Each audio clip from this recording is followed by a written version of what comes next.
Hello, I'm Alice Gerlach, and here's the latest update from Spectrum Autism News.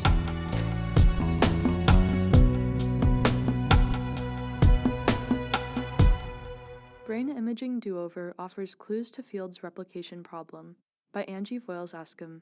Nicholas Trout is a skeptic. It's an attitude that serves him well, he says, as a research engineer in Roberto Toro's lab at the Institut Pasteur in Paris, France, where he and his colleagues work to verify findings from structural MRI studies of autism and other conditions. Two such findings, of increased cerebellum volume and diminished corpus callosum size in autistic people compared with non-autistic people, failed to replicate on the team's first two attempts over the past decade. So they were recently surprised when a third try appeared to shore up a 2021 study suggesting that autistic and non-autistic people have different levels of contrast where gray and white matter in the brain meet, says Toro, who led the work. But Trout couldn't leave it at that. He had to know what was behind the difference, Toro says. And after Trout dug into the dataset used in the 2021 work, the Autism Brain Imaging Data Exchange, ABIDE, which includes brain scans collected across 26 international sites, he had turned up something even more unexpected, according to Toro. The findings could be pinned to scans from a single study site, an apparent artifact. Sure enough, when Toro's team removed that site from their analysis, the effect disappeared, and the contrast measure was indistinguishable between autistic and non-autistic participants. They posted their findings, which have not yet undergone peer review, to bioRxiv in January. Imaging researchers have been discussing the field's replication crisis for more than a decade, and the new study highlights why it remains a difficult problem, says Armin Rosnahan, chief of the section on developmental neurogenomics at the U.S. National Institute of Mental Health, who was not involved in the work. With each choice a researcher makes in analyzing their data, he says, they are shaping their eventual results in ways that are tough to identify. The study, Rosnahan adds, is a really nice example of how complicated a seemingly straightforward question is. For many such questions, the answer is almost always, it depends. Because the brain develops differently in autistic and non-autistic people, some researchers hypothesize that a biomarker for the condition exists in structural MRI scans. Brain tissue thick with myelin, the fatty substance that coats axons, appears white on these scans. Tissue full of neuron cell bodies, on the other hand, is rendered gray.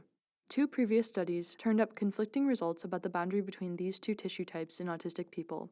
A 2017 study reported a decrease in contrast at the boundary, whereas a 2021 study, which used a different analysis, showed a contrast increase in certain parts of the brain. For the new work, Toro and his colleagues sought to clear up this discrepancy.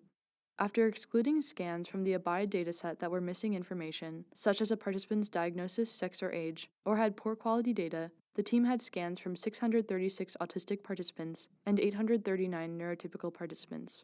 The researchers used an algorithm to identify in each scan the location with the largest change in signal intensity from one pixel to the next, and then calculate the ratio of the intensity on either side of the boundary. A lower ratio indicates lower contrast between the two regions. Initial analyses using all 26 ABIDE sites showed, like the original studies, that autistic and non-autistic people had significantly different patterns of boundary contrast. The effect, however, stemmed entirely from data collected at New York University, the team found. In support of this result, the team found no differences in boundary contrast on scans from 453 autistic people and 311 non-autistic people who are part of the independent EU AIMS study, a multi-site European effort to identify autism biomarkers. The results are concerning, Toro says. ABIDE is one of the most commonly used datasets for studying brain imaging in autism, and the NYU site provides the largest amount of data to it. If there is something weird going on with New York, he says, it would be important to know. Experts have long criticized ABIDE for the lack of standardization across study sites, as it makes it difficult to generalize across datasets, and the new findings highlight the problem with those inconsistencies. It may be, for example, that researchers at the NYU site regularly scanned either their autistic or non-autistic participants first, which would have introduced signal drift into the dataset, with the scan's intensity diminishing over time, Toro says. That could result in one group having a higher average scan intensity, and thus an artificial difference in contrast between the groups. Or perhaps the difference is not artificial at all, says Adriana DiMartino, research director of the Autism Center at the Child Mind Institute in New York City and director of ABIDE.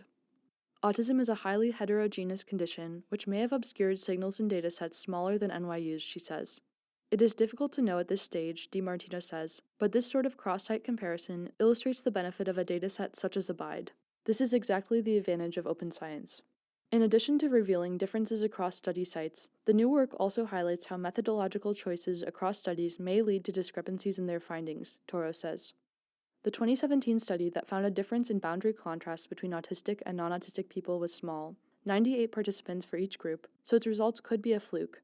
The 2021 paper, on the other hand, had a sample larger than the one Toro and his colleagues used, data from a private dataset in addition to ABIDE, which may have affected the results. And those researchers used a different measure of contrast and had different criteria for scan inclusion than what Toro and his colleagues used. The new study didn't necessarily use the same subset of individuals from ABIDE that we used, says Malar Chakravarti, Associate Professor of Psychiatry at McGill University in Montreal, Canada, who led the 2021 paper. The quality control he and his team did was really stringent. Taking a different decision on borderline scans, he adds, might change the signatures that you get. It is also possible that the biomarker found in the 2021 study is an artifact, Rosnahan says. It may well be that there is no biological feature you could measure that would consistently differentiate people with ASD from people without, he says. Alternatively, the signal that we're seeking may, inconveniently, not be captured by the measurement method that we happen to have. Going forward, it may be helpful to borrow an approach from the genetics field, Toro says, making a community effort to collect large swaths of data. Rosnahan agrees. The work, he says, points to the soundest way we can move forward, which is going to full transparency of code and results, and remaining agnostic.